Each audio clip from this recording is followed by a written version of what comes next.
So, if you look at this, as far as what you need in your body and the nervous system and how it functions, it's kind of funny. We can go a whole month without food. People find food pretty important. We can go a whole month without it. Typically, a typical human body could. You can go days without water. Most people can do a minute. Some extraordinary people can do more in a minute. I cannot. Without air, holding their breath. But we can't go 1 second without a nerve supply. If take Superman, broke the top part of his neck. Okay, everything from that point down, dead, done, never came back because nerve supply was gone to that area. It was dead.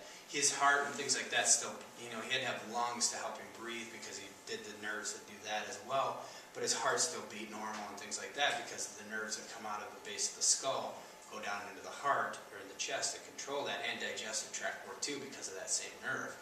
But everything from the point where he broke it down, because 1 second without nerves and it's done. Okay. So what protects the nervous system? We know, and we took X-rays, City of you. We know it's encased, and it's the funny thing is, it's other than the lungs having the ribs to protect it, it is the only organ that's completely encased in bone structure. So if it's pretty important, obviously we want to encase it in bone structure, and that's the vertebrae do that. And so then what happens is when those vertebrae move out of alignment, that's what we saw with yours, the twisting and the different things that were going on. That twisting is called a subluxation. It's not a dislocation, it's a subluxation. So it's a misalignment that occurs in the spine that eventually causes interference to the nervous system and to the function of the body. It's as simple as like a garden hose. If you stepped on a garden hose at the beginning, water would stop flowing at the end. If you put pressure on a nerve at the beginning, information is going to change at the end. It might not completely stop, but it's going to go less than 100%, maybe 40%, 60%. The body can still function on that percentage, but over time it creates disease and improper functioning that can create other problems as well in the body. Okay. So, normal spine. Nerves coming out, you have the discs up here, functioning really well in through here. Everything's moving the way it should. Holes, we call the foramina, nice and wide open. Then the bone subluxates. Now this is an exaggeration of the subluxation. It doesn't move this much, but to show the point, it then puts pressure on the nerve, creates inflammation in the discs and the vertebrae around it, and just creates dysfunction or disease. Okay. So this talks a little bit more about basically the same system that we talked about where you can split it in half, and it just breaks it down.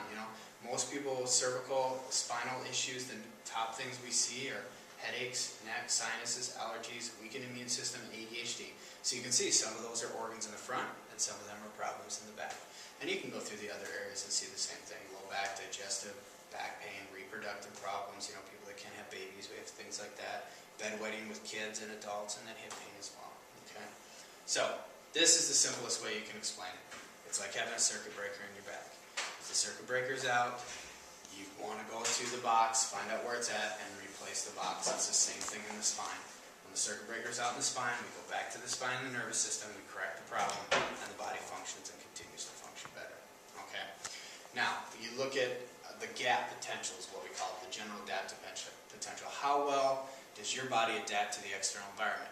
We live in an environment that is not exactly good for health. It doesn't push us towards health. Everything in American society pushes us towards, the state of disease and gaining weight and all these other things, because it's just, we want things fast, we want them now, we want them to last forever, and it just creates this whole paradigm where there's just tons of stress out there. So our body's ability to adapt to something is like, the easiest way to describe it is like having, like Star Wars, they have the force field, right, around the whole Star Trek, and our body's force field is our body's ability to adapt and deal with it. When we're healthy, that force field's 100%, okay, and then you have firefighters that are trying to break it down, or the external environment that's trying to break it down, and slowly that starts to weaken, just like in Star Wars or Star Trek. It weakens to the point of where they're able to break that force field, and it's the same thing in our bodies.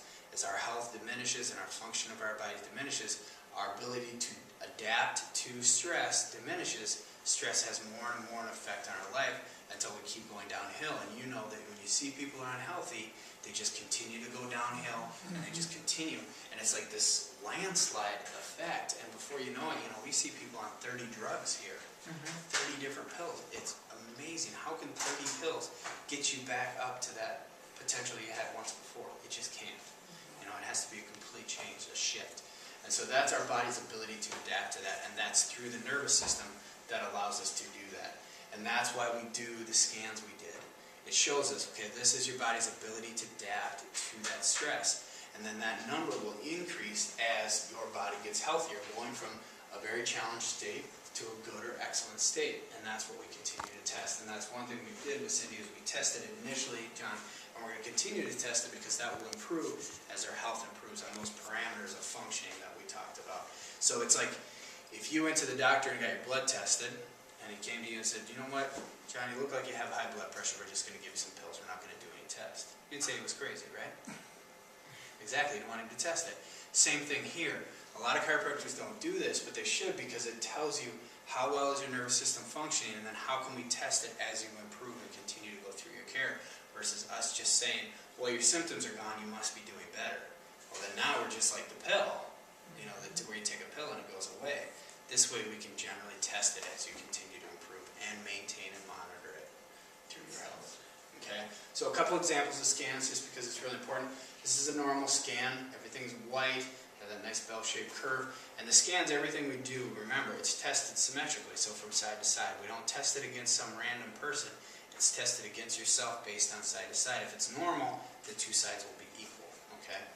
So, individual like this. Okay, now for your knowledge on this, white is normal, then it goes green's okay, blue is getting severe, and then red is very bad, and black is the worst severity of red.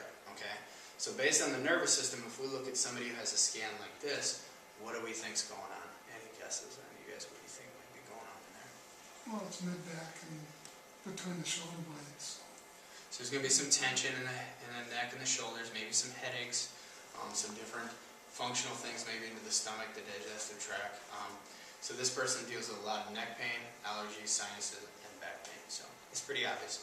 Okay, so that's when they first came in, and this is after some extensive care. But you can see there's still some reds and blacks in there, but it's a drastic difference. Okay, and they'll continue to improve as they go along. So we'll do another one. So pretty similar to this one, upper back and neck. So probably going to guess headaches, maybe some upper back tension.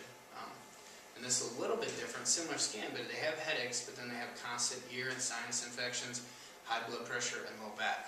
So the reason the high blood pressure is in there is because the upper part of the neck is what controls that, through that vagus nerve. So we have cranial nerves that come out of our neck at the base, and they control things like our senses, our ability to move our face and things like that. But then it also controls our heart and our lungs and our normal digestive tract. And so that's why adjustments or problems up in that upper part of the neck can cause high blood pressure, functional problems. So we see a lot of people with high blood pressure that have subluxations in their necks. Okay? And so when you start to relieve that, you can see the drastic change that that person has. Okay? And their number, of course, changed as well. So, and then one last one, and I think this one's pretty obvious. It's going to be a lot of neck and headaches, with definitely some low back as well. But severe sharp migraines going on for 2 to 3 times per month for the last 30 years. So it's pretty chronic in this person. And then there's the afterwards. She's still got some red on, but 30 years of chronic, it's not going to go away overnight. It's just not possible. It's not like a magic pill where it's just going to go away. It took 30 years to get there. It's going to take time to start to come away. Skipping down the hallway now. Yeah, exactly.